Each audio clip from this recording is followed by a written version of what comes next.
అదే RTV app వార్తల్ని క్షణాల్లో చదివే అవకాశం ఉంటుంది. ఒక న్యూస్ పేపర్, ఒక టెలివిజన్ ఛానల్ మీ చేతుల్లో ఎప్పుడూ ఉంటాయి.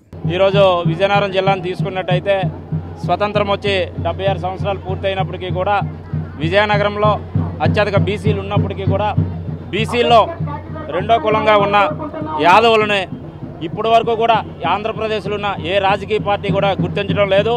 రేపు జరగబోయే 2024 ఎన్నికల్లో యాదవులకు విజయనగరం జిల్లాలో ఒక సీటైనా కేటాయించాలని ఈరోజు యాదవులందరం కలిసి ఈ ఆందోళన కార్యక్రమం చేయడం జరుగుతుంది.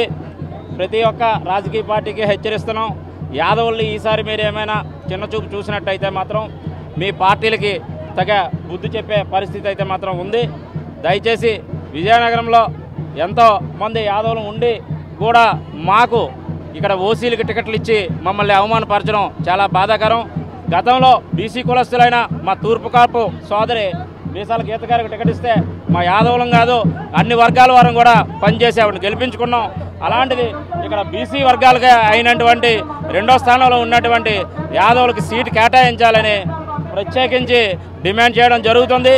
ఇది జరగని పక్షంలో యాదవులకి ఏ పార్టీ అయితే టికెట్ ఇస్తుందో ఆ పార్టీకి ఈ జిల్లాలో ఉన్న యాదవులందరూ కూడా మద్దతు ఇస్తారని తెలియజేస్తూ సెలవు తీసుకుంటాం. మరిన్ని వీడియోస్ కోసం ఛానల్ ని సబ్స్క్రైబ్ చేయండి. లేటెస్ట్ అప్డేట్స్ కోసం వాట్సాప్ ఛానల్ ని ఫాలో చేయండి.